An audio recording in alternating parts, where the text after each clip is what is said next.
আসসালামু আলাইকুম এভরিওয়ান। কাছে থেকেও দূরে তুমি গল্পের ৪ নাম্বার পর্ব। তো চলো বেশি কথা না বলে গল্প শুরু করা যাক। সকাল সকাল কলিং বেলের আওয়াজ পেয়ে হাতের কাজটুকু ফেলে আগে তাড়াহুড়ো করে দরজাটা খুলে দিল হিমি। সম্মুখে আরমানকে দাঁড়িয়ে থাকতে দেখে মুখে হাসি ফুটে উঠল। আরমান আলতো হেসে সালাম দিয়ে বলল, কেমন আছেন বড় ভাবি? হিমি বলল, ভালো আছি। এতদিন পর কেন এলে? মাঝে মধ্যে তো একটু আসতে পারো, ভেতরে এসো। আরমান ভেতরে আসতে আসতে বলল, আমি মাঝে মধ্যে এলে যে কিছু মানুষের মাথা গরম হয়ে যায় ভাবি, সেজন্যই তো আসতে পারি না। হিমি বলল, সবার কথা অত ধরতে নেই, টেবিলে বসো, আমি খাবার দিচ্ছি। আরমান বলল, সবার খাওয়া শেষ? হিমি বলল, না, কেউ তো এখনো ঘুম থেকেই ওঠেনি। তোমার বড় ভাই কাল অনেক রাত করে বাড়ি ফিরেছে, আর তানভীরের তো এত সকাল সকাল ঘুম থেকে ওঠার অভ্যাস নেই। বাবা অবশ্য ঘুম থেকে উঠেছে, উনি ঘরে আছে। আরমান বলল, আচ্ছা আমি আগে বড় আব্বুর সাথে দেখা করে আসি। কথাটা বলে আরমান দোতলায় চলে গেল। যাওয়ার পথে আগে তানভীরের ঘরটাই সামনে পড়ল। দরজাটা খোলা দেখে একবার ঘরের ভেতরে উকি দিল। তানভীর বোধহয় সবেমাত্র ঘুম থেকে উঠেছে।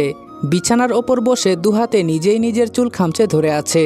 এর কারণটাও অবশ্য আরমান ঠিকই বুঝল। ব্যঙ্গাত্মক গলায় বলল, মাল খাওয়া মনে হয় তোর কম হয়েছে, আর একটু খেলে একেবারে চুলগুলো ছিঁড়ে ফেলার শক্তি পেতি।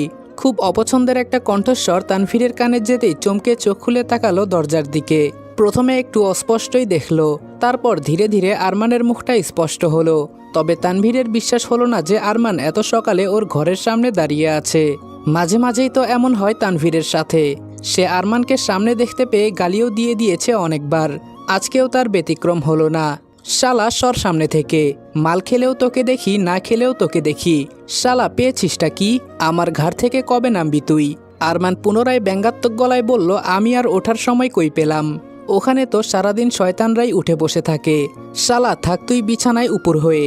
কথাটা বলে আরমান ঘরের দরজাটা বন্ধ করে দিয়ে চলে গেল। এতক্ষণে তানভীরের টনক নড়ল। তার মানে আরমান সত্যি এসেছিল। কিন্তু কেন এসেছে ওর বাড়িতে আরমান? তানভীরের বাড়িতে তানভীরের অনুমতি ব্যতীত কেন আরমান আসবে? এ বাড়িতে তানভীরের কথার কোনো মূল্য নেই। কতবার করে নিজের বাবা ভাইকে বলল আরমান যেন এই বাড়িতে না আসে, কিন্তু কেউ ওর কথা শুনবে না। বরং মানা করলে আরও বেশি বেশি করে আসতে বলবে। তাড়াহুড়ো করে বিছানা থেকে নেমে ওয়াশরুমে গেল ফ্রেশ হতে। নিজের বাবা ভাইয়ের সামনে গিয়ে যদি এমন ঢুলতে থাকে তাহলে সমস্যা আছে। ঘরের জানালার পাশে রাখা আরামকে দাঁড়ায় বসে খবরের কাগজ পড়ছেন মুহিব হোসেন। তবে এর মাঝে বেশ কয়েকবার ঘড়িতে সময় দেখে নিয়েছেন তিনি। বরাবরই তিনি সময় সচেতন মানুষ। তার দৈনন্দিন জীবনটা বেশ নিয়মমাফিক চলে। প্রয়োজনীয় জায়গায় 1 মিনিটও দেরি করে পৌঁছাতে তিনি পছন্দ করেন না। দেখতে দেখতে ঘড়ির কাঁটাটা 8:30টার ঘরে গিয়ে ঠেকল। খবরের কাগজটা তিনি একপাশে রেখে দিলেন, সেই সাথে চোখের চশমাটাও। ওটার জন্য উদ্যত হতেই একটা পরিচিত কণ্ঠস্বর ভেসে এলো তার কানে। কণ্ঠের ডাকটা শুনেই তার মুখে হাসি ফুটে উঠল। দরজার দিকে তাকিয়ে দেখলেন আরমান দাঁড়িয়ে আছে। সালামের জবাব নিয়ে ইশারায় ভেতরে আসতে বললেন। রুমে তখন তার স্ত্রী কল্পনাও উপস্থিত। এই সকাল সকাল আরমানকে বোধহয় তার খুব একটা ভালো লাগে না। অবশ্য আরমানকে তার সকাল বিকাল সন্ধ্যা কিংবা রাত কোনো সময় পছন্দ হয় না। একদম ছোট ছেলের মতন তিনিও দুচোখে আরমানকে সহ্য করতে পারেন না। সহ্য করতে না পারার কারণটাও তার ছোট ছেলেই। আরমান ভেতরে এসে তাকেও সালাম দিল। তিনি গম্ভীর গলায় কোনো মতে সালামের উত্তরটা নিলেন। এক প্রকার বাধ্য হয়ে উত্তরটা দিলেন, না হলে আরমানের সামনেই স্বামীর চোখ রাঙানো সহ্য করতে হবে, সেসব তিনি খুব ভালো করেই জানেন। আর এই ছেলের সামনে নিজের স্বামীর কাছে কোনো মতে অপমানিত হতে তিনি প্রস্তুত নন। ছোট ছেলের তো মান সম্মান শেষ করেই দিয়েছে, অন্তত তার নিজের মান সম্মানটা ঠিক রাখতে হবে। শ্বশুর বাড়িতে গেলে এই ছেলের মায়ের অশান্তিতে বাঁচা যায় না, আর এখানে এই ছেলের অশান্তিতে বাঁচা যায় না। আরমান ভেতরে আসতেই তিনি বাহিরে চলে গেলেন। গাইস, তোমরা কি জানো আমি ওয়ানেক্সে গেম খেলার মাধ্যমে প্রতিদিন টাকা আয় করি? এই আইপিএলে তোমাদের পছন্দের টিমের ওপর বাজি ধরে তোমরাও যদি আমার মতো টাকা আয় করতে চাও, তাহলে এখনই গুগলে ওয়ানেক্স সার্চ করে অফিসিয়াল ওয়েবসাইটে গিয়ে রেজিস্ট্রেশন করো। আর রেজিস্ট্রেশনের সময় যদি আমার দেওয়া special promo code RED18 use করো, তাহলে অসংখ্য বোনাস এবং ফ্রি স্পিন পেয়ে যাবা। আর ওয়ানেক্স কিন্তু একটা ইন্টারন্যাশনাল লাইসেন্সকৃত প্ল্যাটফর্ম এবং সবচেয়ে বিশ্বস্ত। এখানে তোমরা ক্রাশ ক্রিস্টালের মতো গেম খেলে সহজেই টাকা আয় করতে পারবে, এবং বিকাশ নগদের মতো সকল মোবাইল ব্যাংকিং অ্যাপের মাধ্যমে সহজেই তোমরা তোমাদের জেতা টাকা তুলতে পারবে। আর 24 ঘন্টা 7 দিন কাস্টমার সাপোর্ট সুবিধা তো রয়েছেই। তাই আমি এটা ব্যবহার করে আমার রেগুলার হাত খরচের টাকা আয় করি, তোমরাও ট্রাই করে দেখতে পারো। মুহিব হোসেন হাত বাড়াতেই আরমান তার দিকে একটু ঝুঁকে গিয়ে কাঁধে কাঁধ মেলালো। আরমানের মাথায় তিনি স্নেহের হাত বুলিয়ে দিয়ে বললেন, কেমন আছো তাওসিফ? আরমান আশেপাশে বসার মতন কোনো জায়গা পেল না, তাই মুহিব হোসেনের পায়ের কাছেই মেঝের ওপরে বসে পড়ল। মুহিব হোসেনও তাকে বাধা দিল না। আরমান প্রায়ই এমন করে। আলতো হেসে আরমান জবাবে বলল, ভালো আছি বড় আব্বু, আপনি কেমন আছেন? মুহিব হোসেন বললেন, এই তো বাবা ভালো আছি। প্রচারণার কাজ কেমন চলছে? কোনো ঝামেলা হয়েছে কি? আরমান বলল, এখন অবধি তো হয়নি, আশা রাখছি সামনেও হবে না। কেননা আমি আমার দলের ছেলেদের বলে দিয়েছি যদি ওরা উস্কানি দেয় তারপরেও যেন ঠান্ডা থাকে। মুহিব হোসেন বললেন, সবসময় ঠান্ডা থাকাটাও ঠিক না, মাঝে মাঝে বিপরীত পাশের মানুষটাকেও ঠান্ডা করতে হয়। আশা করছি এই নীতিটা জানো। আরমান মুচকি হেসে বলল, চিন্তা করবেন না, রাজনীতিটা আপনার থেকেই শেখা। বরাবরই আমি আপনার নীতি অনুসরণ করি। এখন বলুন, এত সকাল সকাল আমায় তলব করে পাঠিয়েছেন কেন? মুহিব হোসেন বললেন, তানভীরের মুখে শুনলাম তোমার নাকি অ্যাক্সিডেন্ট হয়েছিল, আমায় তো কিছু জানাওনি। আরমান বুঝলো যে তানভীর শুধু অ্যাক্সিডেন্ট হওয়ার কথাটাই জানিয়েছে, কিন্তু ওর গাড়ির সাথেই যে অ্যাক্সিডেন্টটা হয়েছে সেসব বলেনি। আরমানও আর সেই কথাগুলো তুলতে চাইল না, তুললে এখন একটা অশান্তি হবে। আবার মুহিব হোসেন তানভীরকে ডেকে বকাবকি করবে, তানভীর আবার রেগে যাবে, আরমানের প্রতি ওর থাকা ঘৃণা আরও বেড়ে যাবে। আর সেসব আরমান কখনোই চায় না। আরমান বলল, সে তো গত পরশু হয়েছে, আর তেমন বড় কোনো অ্যাক্সিডেন্ট না, শুধু বাইক থেকে একটু পড়ে গিয়েছিলাম, হালকা পাতলা হাত পা কেটে গিয়েছিল, এই আর কি। মুহিব হোসেন বললেন, এটা কি কাকতালীয় নাকি কেউ ইচ্ছে করে করেছে? খবর পেয়েছো এই ব্যাপারে কিছু? আরমান চেয়েও বলতে পারল না যে ব্যাপারটা তানভীর ইচ্ছাকৃতভাবে ঘটিয়েছে, এটা কাকতালীয় ব্যাপার না। আরমান মুহিব হোসেনকে মিথ্যে বলে না, শুধুমাত্র তানভীরের ব্যাপারগুলো ব্যতীত। তানভীরকে এতবার বাঁচিয়েছে, ওর জন্য আরমান মুহিব হোসেনকে এত মিথ্যে বলেছে, তবুও তানভীর ওকে সারা জীবন ভুল বুঝে গেল। আজকে আরও একবার ওকে বাঁচানোর জন্য মিথ্যেটা বলতে হলো আরমানকে। আরমান বলল, না বড় আব্বু, তেমন কোনো ব্যাপার না, সাধারণ একটা অ্যাক্সিডেন্ট। মুহিব হোসেন তীক্ষ্ণ দৃষ্টিতে আরমানের দিকে তাকিয়ে কিছু একটা পর্যবেক্ষণ করার চেষ্টা করলেন। আরমান খুব তাড়াতাড়ি নিজের দৃষ্টি নামিয়ে নিল। মুহিব হোসেন হাসলেন, আর কিছু জিজ্ঞেস করলেন না তিনি। চেয়ার থেকে উঠে দাঁড়িয়ে আরমানকে বললেন, চলো খেতে যাই। আরমানও আর কোনো কথা না বাড়িয়ে মুহিব হোসেনের পিছু পিছু নিচে চলে গেল। নিচে আসতেই ডাইনিং টেবিলে মুহিব হোসেনের বড় ছেলে তাওকিরকেও দেখতে পেল, সেই সাথে তানভীরও বসে আছে। হিমি আর কল্পনা মিলে টেবিলে খাবার সাজাচ্ছে। তাওকির জানতো না যে আরমান এসেছে। আরমানকে দেখতেই চেয়ার থেকে উঠে এসে আন্তরিকতার সাথে ওকে জড়িয়ে ধরল। টুকটাক কিছু কথাবার্তার পর আরমানকে নিয়ে গিয়ে নিজের পাশের চেয়ারে বসালো। মুহিব হোসেন আর তাওকির বেশ হেসে হেসেই আরমানের সাথে টুকটাক গল্প করছেন, রাজনীতির বিষয় নিয়ে আলোচনা করছেন, যেগুলো তানভীরের মোটেও পছন্দ হচ্ছে না। কই, ওর সাথে তো কখনো এসব নিয়ে কথা বলে না, সবাই আরমানের প্রশংসা করে। কই, কখনো তানভীরের একটু প্রশংসা তো কেউ করে না। মুহিব হোসেন কত ভরসা দেখায় আরমানের প্রতি, তানভীরের প্রতি তো কখনো এতটা ভরসা দেখায় না। খাবারের প্রতি রুচি উঠে গেল তানভীরের। প্লেটটা সামনের দিকে একটু ঠেলে দিয়ে উঠে দাঁড়ালো। কাচের প্লেটটা কাচের জগের সাথে ধাক্কা খাওয়ায় বেশ জোরেই শব্দ হলো। কিছুটা পানি টেবিলের উপরেও পড়ল। এতে বেশ ক্ষেপে গেলেন মুহিব হোসেন। রাগান্বিত গলায় তানভীরকে উদ্দেশ্য করে বললেন, এসব কোন ধরনের বেয়াদবি? তানভীর পাল্টা রাগ দেখিয়ে বলল, আমি তো বেয়াদবই, তোমাদের চোখে শুধুমাত্র আমার বেয়াদবিগুলোই ধরা পড়ে, আর তো কিছু ধরা পড়ে না। কথাটা বলে তানভীর চলে যেতে চাইলে তাওকির গম্ভীর গলায় ওর নাম ধরে ডেকে উঠল। তানভীরের সাহস নেই ওর বাবা কিংবা ভাইয়ের ডাক উপেক্ষা করে যাওয়ার, বাধ্য হলো থামতে। তাওকির চেয়ার থেকে উঠল না, শুধু খাবার হাতটা থামিয়ে গম্ভীর গলাতে তানভীরকে উদ্দেশ্য করে বলল, সমস্যা কি তোর? তানভীর বলল, আমার কি সমস্যা হতে যাবে ভাই, তোমাদের কি সমস্যা সেটা বরং তোমরা আমায় বলো। তাওকির বলল, স্পষ্ট ভাষায় কথা বল, ঘুরিয়ে পেঁচিয়ে আমাদের সাথে কথা বলার কোনো প্রয়োজন নেই। তানভীর বলল, আমি স্পষ্ট ভাষায় কথা বললেই বা তোমরা কোথায় বোঝো ভাই? তোমাদের কি আমায় নিয়ে কোনো মাথা ব্যথা আছে? সারাদিন রাত তুমি আর বাবা শুধু আরমান আরমান বলতেই থাকো, আমার কোনো মূল্য আছে তোমাদের কাছে? ওই আরমানের জন্য আজকে আমি সহসভাপতি পদের জন্য দাঁড়াতে পারলাম না, এর জন্য কি তোমরা আমাকে সান্ত্বনা দিয়েছিলে? একবারও ওকে গিয়ে বকেছিলে? ওর থেকে কৈফিয়ত চেয়েছিলে যে কেন আমার সাথে এমনটা করলো? আরমান একটা দীর্ঘশ্বাস ছেড়ে বলল, তোকে আর কতবার বলবো তানভীর, এসবে আমার কোনো হাত নেই। তানভীর বলল, একদম বাজে কথা বলবি না, আমি জানি তুই আমার নামে দলে খারাপ কথা বলেছিস, তুই বলেছিস আমি এসবের যোগ্য না। আরমান কিছু বলতে গেলে তাওকির হাত উঠিয়ে ওকে থামিয়ে দিল। এবারে নিজে চেয়ার থেকে উঠে গিয়ে দুহাত বুকে গুজে তানভীরের সামনাসামনি দাঁড়িয়ে বলল, কে বলেছে তোকে এসব কথা? কোনো প্রমাণ আছে? তোর কাছে কি কোনো সাক্ষী আছে? তানভীর আমতা আমতা করে বলল, প্রমাণ সাক্ষীর কেন প্রয়োজন? আমার মুখের কথা কি তোমাদের জন্য যথেষ্ট নয়? তাওকির বলল, অবশ্যই না। অন্য কারো সম্বন্ধে বললে তাও বিশ্বাস করতাম, কিন্তু তুই অপবাদ তুলেছিস আরমানের নামে, যে তোর মতনই আমার রক্ত। তোর এসব বাচ্চামো অনেক সহ্য করেছি, কিন্তু সবকিছুর একটা সীমা থাকে। আগে নিজেকে ভালো করে তৈরি কর।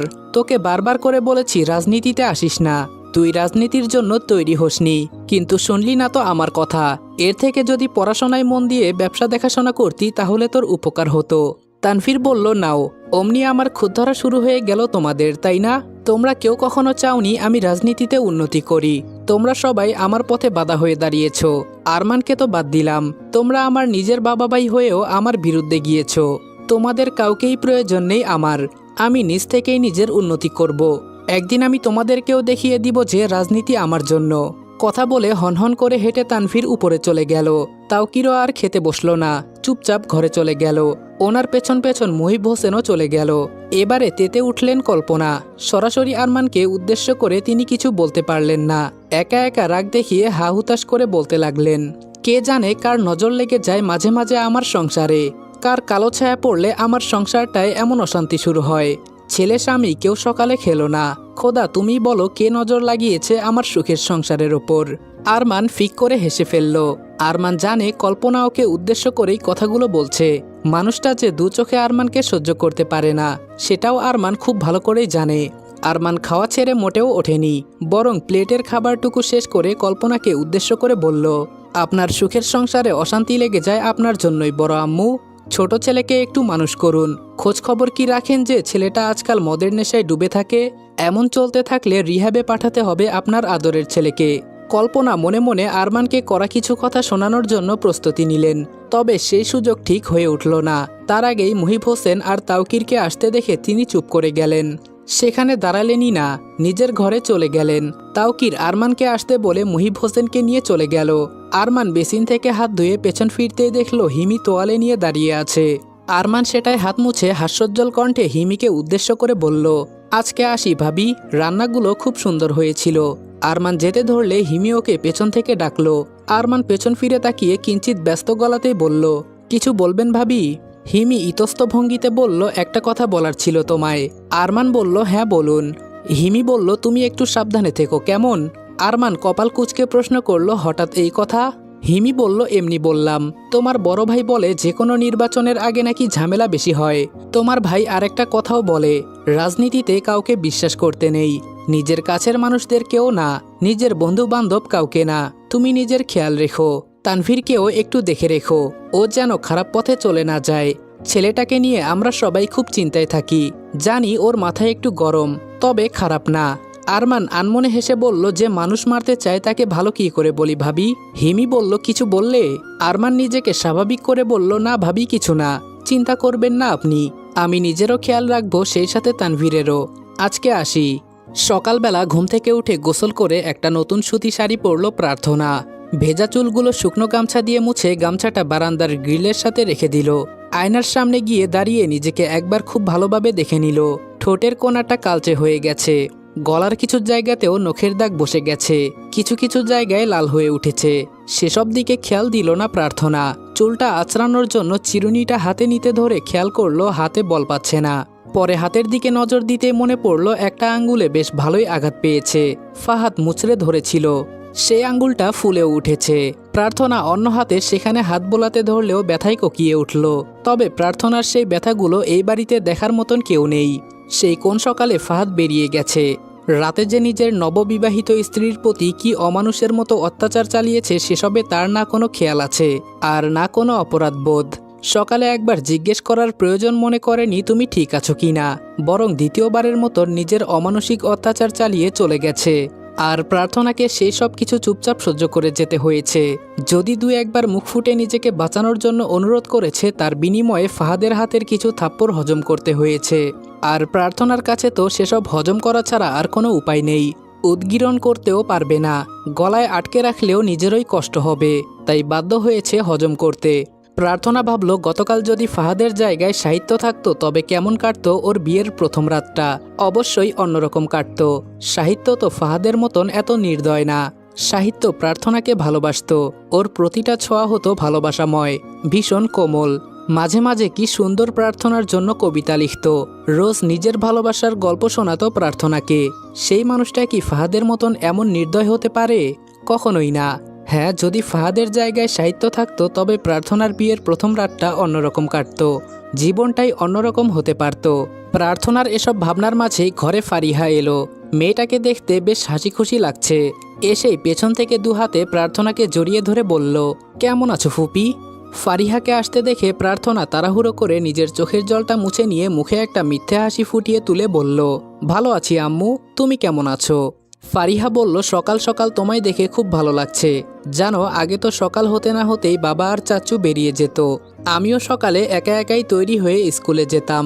স্কুল থেকে ফেরার পরও বাসায় একাই থাকতাম। কিন্তু এখন তুমি আছো, তোমাকে দেখে আমার খুব ভালো লাগছে। প্রার্থনা হাসলো।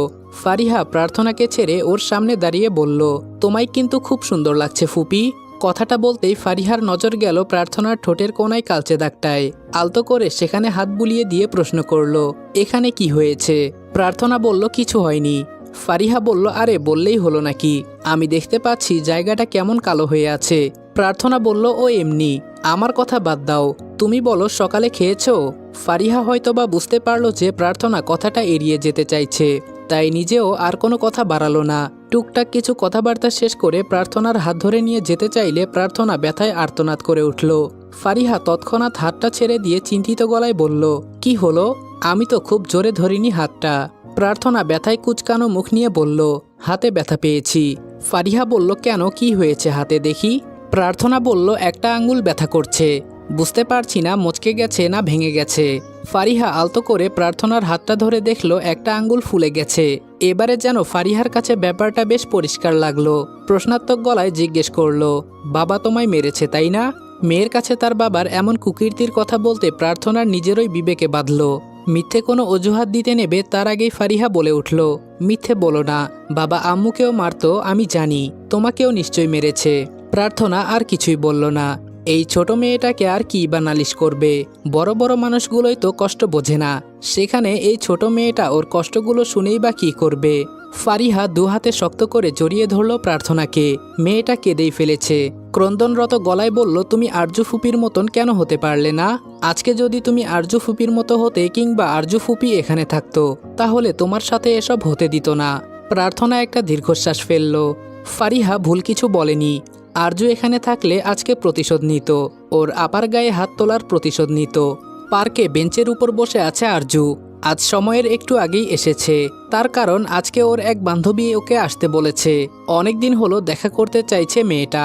আরজুর অবশ্য যদিও খুব একটা ইচ্ছে ছিল না দেখা করার, অন্য কোনো জায়গায় ডাকলে হয়তো দেখা করতে যেতও না, তবে যেহেতু এই পার্কেই আসতে বলেছে তাই রাজি হয়ে গেছে। বেশ কিছুক্ষণ বসে থাকার পর অবশেষে আরজুর বান্ধবী এলো। আরজুকে দেখে মেয়েটা উচ্ছ্বাসিত হয়ে এগিয়ে এসে ওকে জড়িয়ে ধরল। তবে আরজুর মাঝে বিশেষ কোনো প্রতিক্রিয়া দেখা গেল না, কোনো রকমে শুধু পাল্টায় একটু জড়িয়ে ধরল। আরজুর নজর তখন ওর বান্ধবীর সাথে আসা ছেলেটার উপর। এর আগে কখনো ছেলেটাকে দেখেনি।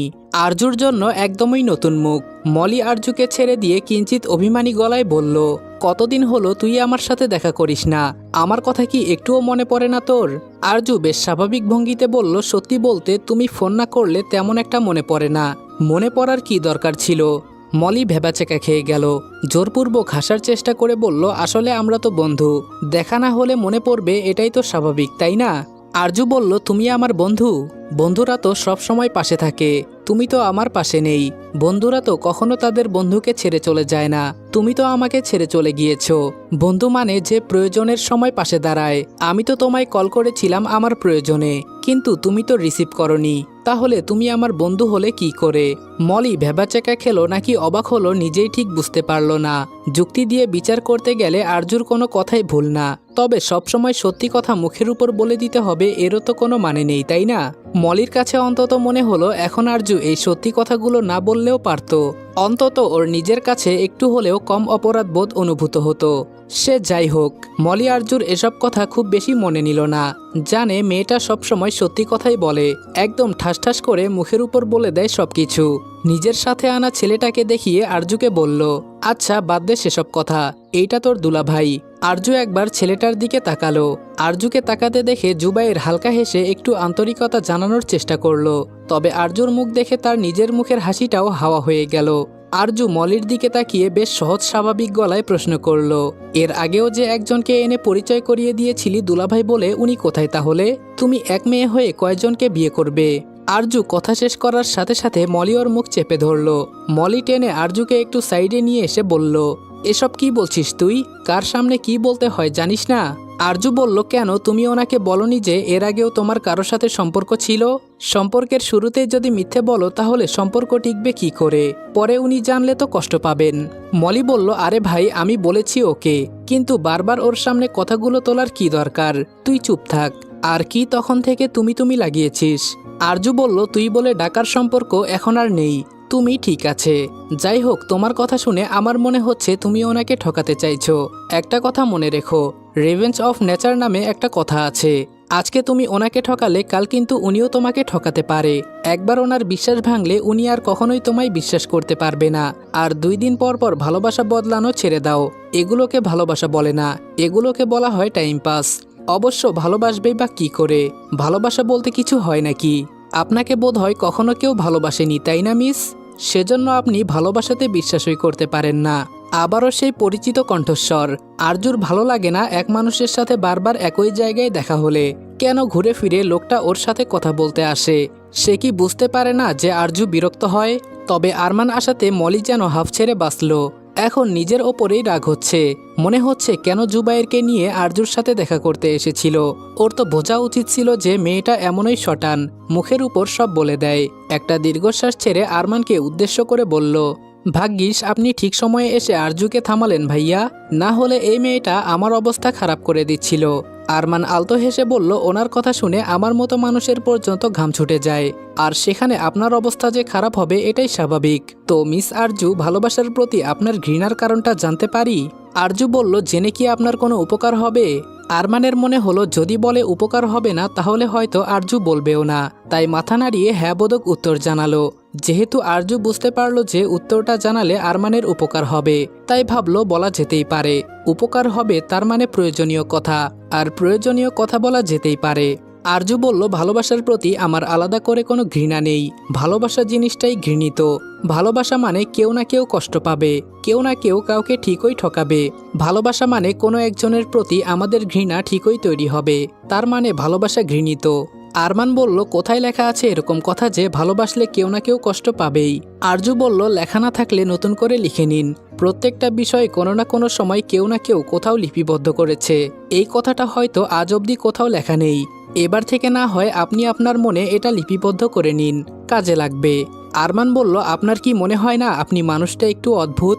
আরজু বলল, আমি অদ্ভুত হলেই বা কি আর স্বাভাবিক হলেই বা কি? যেখানে আমি মরে গেলেও কারো কিছু যায় আসবে না, সেখানে আমি মানুষটা অদ্ভুত, তাতে কি আসে যায়? আপনাকে একটা কথা বলছি, আমার পিছু নেবেন না, আমি নিষেধ করে দিচ্ছি। আরমান একটু শব্দ করে হেসে উঠে বলল, আরে আমি তো আপনার পিছু নেইনি। ওই যে দেখছেন জুবাইর, ও আমার বন্ধু। ও আমাকে এখানে আসতে বলেছিল, এজন্যই এসেছি। আরমানের কথার প্রেক্ষিতে আরজু আর কিছু বলল না। যেহেতু আরমান প্রমাণ করেই দিল যে আরজুর পেছনে পেছনে আসেনি, তাহলে তো আরজুর কিছু বলা মানায় না। আরমান যেখানেই যাক তাতে আরজুর কি? সরাসরি দৃষ্টি নিক্ষেপ করলো মলির উপর। হালকা গম্ভীর গলায় বলল, আমি আসছি। আরজুর কণ্ঠ শুনে মলির আর আটকানোর সাহসই হলো না। আরজু চলে যেতে নিলে আরমান ওর সামনে গিয়ে দাঁড়ালো। আরজুর মুখভঙ্গি দেখে বোঝা গেল না বিরক্ত হলো নাকি রেগে গেল। আরমান ওকে কিছু বলার সুযোগ না দিয়েই নিচ থেকে বলে উঠল, আমার পাওনা টাকাটা দেবেন না? আরজুর অভিব্যক্তি বদলে গেল। একটু চিন্তিত লাগলো আরজুকে, কিংবা লজ্জিতও বলা চলে। টাকার কথাটা ভুলে গিয়েছিল। ব্যস্ত গলায় আরমানকে বলল, দুঃখিত, আমি আসলে ভুলে গিয়েছিলাম বিষয়টা অন্যান্য চাপে। আরজুর কণ্ঠের অপরাধবোধ দেখে আরমানের নিজেরই কেন যেন খারাপ লাগলো। মনে হলো কথা বলার জন্য বলার ভুল বিষয়টা কাজে লাগিয়েছে। আরমান বলল, আরে ক্ষমা চাইতে হবে না, ঠিক আছে, আপনার যখন সময় সুবিধা হবে দিয়ে দেবেন। আরজু বলল, আমার কাছে টাকা আছে, আমি আপনাকে দিচ্ছি। আরজু ব্যাগের পকেট থেকে একটা 1000 টাকার নোট আরমানের দিকে বাড়িয়ে দিয়ে বলল, আপনার পাওনা টাকাটা নিয়ে বাকিটা আমাকে ফেরত দিন। আরমানের মনটা খারাপ হয়ে গেল। এই একটা অজুহাতই তো ছিল আরমানের কাছে বারবার আরজুর সাথে কথা বলার জন্য। সেই দিন আরজু যেভাবে গুনে গুনে কয়েকটা খুচরো টাকা দিয়েছিল, তাতে আরমান ভেবেছিল বাকি টাকাটা দিতে হয়তো ওর একটু সময় লাগতে পারে। হোক টাকার পরিমাণটা অল্প, কিন্তু সেটুকু আরজুর জন্য বিশাল। টাকাটা হাতে নিয়ে কিছুক্ষণ ভাবলো কি করা যায়। বেশ তাড়াতাড়ি একটা উপায়ও পেয়ে গেল। আরমান বলল, আমার কাছে তো এত খুচরো নেই, আপনি খুচরো দিন। আরজু বলল, আমার কাছে তো খুচরো হবে না। আচ্ছা একটু দাঁড়ান, আমি ব্যবস্থা করছি। আরজু নোটটা হাতে নিয়ে মলিকে দিয়ে বলল, খুচরো আছে কিনা। মলির কাছে খুচরো নোট আছে। যেই সাই জানাতে যাবে অমনি দেখলো আরমান ইশারায় না বলতে বলছে। মলি বেশ তাড়াতাড়ি আরমানের ইশারাটা বুঝতে পেরে বলল, নেই। আরজু এবার একটু বিপদে পড়ল। আগ বাড়িয়ে গিয়ে কাউকে বলবে খুচরো আছে কিনা সেসব আরজুর দ্বারা সম্ভব না। বলা যায় আগ বাড়িয়ে গিয়ে কারোর সাথে কথা বলতে পারবে না আরজু। কোনো উপায় না পেয়ে আরমানের কাছে গিয়ে অপরাধী গলায় বলল, আমাকে ক্ষমা করবেন, আসলে আমার কাছে এখন খুচরো নেই, আর একটা দিন অপেক্ষা করুন। কথা দিচ্ছি আমি আগামীকাল ভার্সিটি গিয়ে আপনাকে ফেরত দিয়ে দেব। আরমান বলল, আরে ঠিক আছে, এত ব্যস্ত হতে হবে না, আপনার যখন সুবিধা হয় তখন দেবেন। আমরা তো নিজেরই মানুষ, একে অপরের থেকে টাকা ধার নেব, বিপদে আবার ফেরত দেব, এটা তো স্বাভাবিক ব্যাপার, এত ব্যস্ত হবেন না। মুহূর্তের মাঝে আরজুর মুখভঙ্গি আবারও গম্ভীর হয়ে উঠল। সেই পূর্বের ন্যায় গম্ভীর গলাতে বলল, এই পৃথিবীতে কেউ নিজের হয় না, নিজের রক্তের মানুষই হয় না, নিজের মা বাবাও নিজের হয় না, সেখানে আপনি কে? আপনি কেন আমার নিজের হতে যাবেন? আরমানের হাসি হাসি মুখটা চুপসে গেল। এই মেয়েকে কখন কি বললে যে রেগে যায় কিছুই বুঝে উঠতে পারছে না। ভালো কথা বললেও রেগে যায়, খারাপ কথা বললে তো কোনো কথাই নেই, তাহলে বলবেটা কি? আবার আরমান চুপচাপ থাকলে তো এই মেয়ে আগ বাড়িয়ে কোনোদিনও কথা বলবে না। তাহলে আরমানও যদি চুপ করে থাকে তাহলে সম্পর্কটা এগোবে কি করে, প্রেমটা হবে কি করে? ভালোবাসার প্রতি এই মেয়ের যে পরিমাণে তীব্র ঘৃণা, একে তো এখন সরাসরি বলাও যাবে না যে ওর সাথে প্রেম করতে চায়। বলা যায় না আবার যদি থানায় গিয়ে মামলা করে দেয়। আরমানকে চুপ করে থাকতে দেখে আরজু ফের বলে উঠল, দেখেছেন, আমার এক যুক্তির কাছে চুপ করে গেছেন। আপনি যদি সত্যি আমার নিজের মানুষ হতেন তাহলে আপনি জোর গলায় আমাকে নিজের মানুষ হিসেবে দাবি করতেন, সেজন্য ভাবনা চিন্তা করে কথা বলবেন। আরমান অসহায় মুখ করে বলল, আমি যদি জোর গলায় দাবি করতাম আপনি তখন বলতেন কোন অধিকারে এভাবে বলছি? আপনি আসলে চানটা কি আমার থেকে বলুন তো, আমি কি করলে আপনি খুশি হবেন? আরজুর ভ্রুদয়ের মাঝে সূক্ষ্মবাদ সৃষ্টি হলো। সন্দেহী গলায় প্রশ্ন করল, আমায় খুশি করে আপনার কি লাভ? আমার থেকে তো আপনার কিছু পাওয়ার আশা নেই, উদ্দেশ্য কি আপনার? আমার থেকে একটা ভোট পাওয়ার জন্য এমন করছেন? আরমান এবারে কিঞ্চিত বিরক্তিমাখা গলায় বলল, রাখুন তো আপনার ভোট, আপনার একটা ভোটের জন্য আমি এত কষ্ট করব? কিছুই কি বোঝেন না আপনি? আর সব কিছুতে এত লাভ ক্ষতি খোঁজেন কেন? আরজু বলল, পুরো পৃথিবীটাই যেখানে লাভ ক্ষতির উপর চলে সেখানে আমি খুঁজলেই দোষ? আপনি আমার পেছনে ঘুরছেন কোনো না কোনো উদ্দেশ্য নিয়ে, কোনো কিছু পাওয়ার লোভেই তো। তাহলে আমি মিথ্যে বললাম কোথায়? আরমান অনেক কষ্টে নিজেকে সংযত করে মুখে একটু হাসি ফুটিয়ে তুলে বলল, আমি তো বলিনি আপনি মিথ্যে বলছেন, আপনি মিথ্যে বলতেই পারেন না। তবে একটা কথা বলি আপনাকে, বলতে পারেন উপদেশ।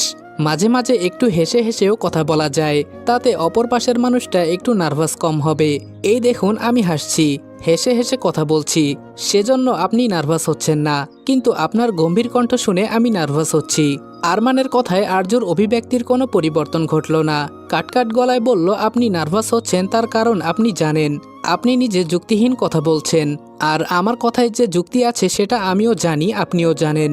নিজের ওপরে কনফিডেন্স থাকলে অপর পাশের মানুষ যে গলাতেই কথা বলুক না কেন আপনি কখনোই নার্ভাস হবেন না। যখন স্টেজে উঠে সবার সামনে বক্তব্যে নানা কথা বলেন তখন নিজের উপর কনফিডেন্স থাকে, এজন্যই আপনি নার্ভাস হন না। সেই কনফিডেন্সটা সবসময় নিজের মাঝে ধরে রাখবেন। এখন আসছি। আরমানের আর সাহস হলো না আরজুর সামনে গিয়ে দাঁড়ানোর। এবার যদি আটকানোর চেষ্টা করে মেয়েটা নির্ঘাত ওকে মেরে ফেলবে। আরজু যেতে আরমান একটা স্বস্তির নিঃশ্বাস ফেলল। বেশ বড়সড় একটা ঝড় বয়ে গেল ওর উপর দিয়ে। জুবাইর আরমানের কাঁধে হাত রেখে বলল, ভাই ঠিক আছিস তুই? কেন ওর সাথে লাগতে গিয়েছিলি? আমার তো মনে হয় মেয়েটা পাগল। আরমান ঝাড়ি মেরে বলল, একটা থাপ্পড় লাগাবো, আর একদিন পাগল বললে তোকে পাবনা পাঠিয়ে দিব, ভাবি ডাকবি ভাবি। আরমানের মুখ থেকে এমন কথা শুনে মলি শব্দ করে হেসে উঠে বলল, ওকে করবেন বিয়ে? অসম্ভব, আরজু তো ব্রত করেছে বিয়ে না করে জীবন কাটাবে। আর জুবাইর যে ওকে পাগল বলেছে এটা ভুল কিছু বলেনি, পরিস্থিতির চাপে ও পাগলই হয়ে গেছে। আরমান প্রশ্নাত্মক গলায় জিজ্ঞেস করলো, কেমন পরিস্থিতি? কিসের পরিস্থিতি? কি হয়েছিল ওর সাথে? মলি বলল, এত কিছু তো জানি না, ও নিজের সম্বন্ধে কিছু বলে না, তবে আমি বুঝতে পারি ওর পারিবারিক কিছু সমস্যা আছে। আরমান আর কোনো কথা বাড়ালো না, আরজুর ব্যাপারে ভাবতে ভাবতে সেখান থেকে চলে গেল।